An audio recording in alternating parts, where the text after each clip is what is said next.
Welcome to our podcast. Today, we're exploring how engineers determine concrete setting time using the IS 8142 1976 standard.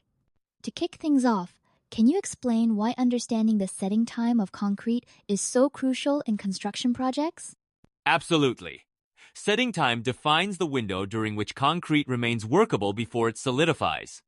If a structure is loaded or disturbed before it reaches proper hardness, it could develop cracks or even fail.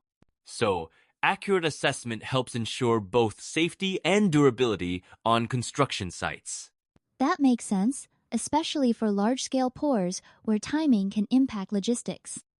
As we transition into today's focus measuring setting time, could you touch on why the IS 8142 1976 method is preferred in many regions? Certainly.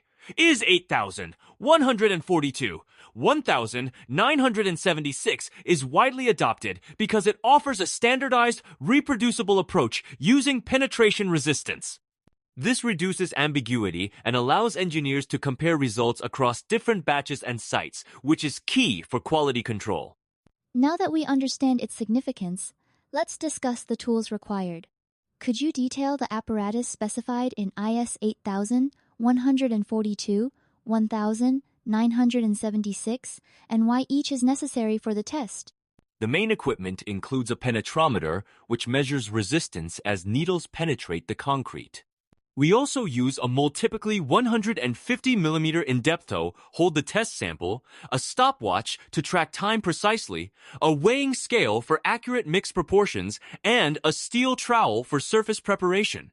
Interesting.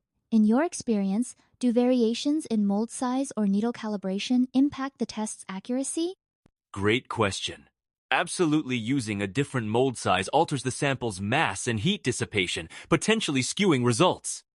Similarly, if the penetrometer needles aren't calibrated, the measured resistance could be off, leading to incorrect setting times. That's why strict adherence to apparatus specs is emphasized. Let's move into the heart of the process, the penetration resistance test. Can you walk us through each step, highlighting any critical details that might trip up a beginner? Sure. First, immediately start the stopwatch when water contacts the cement. Timing is everything. After mixing, fill the mold with concrete and cover it to prevent moisture loss. Begin penetration testing after 30 minutes, then repeat every 15 to 30 minutes. For each test, gently remove surface mortar, then press the penetrometer needle steadily into the sample and record the resistance in MPa along with elapsed time. And what are some common pitfalls, like perhaps rushing the mortar removal or inconsistent needle pressure? Exactly. If you scrape too aggressively, you might disturb the underlying concrete, affecting results. Applying the needle too quickly or unevenly can also skew resistance readings.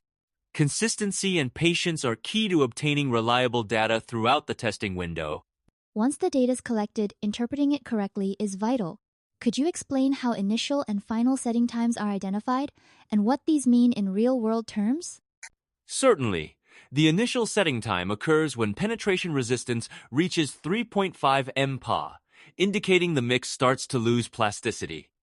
The final setting time is when resistance hits 27.6 MPa, signifying the concrete is hard enough to bear loads without deformation.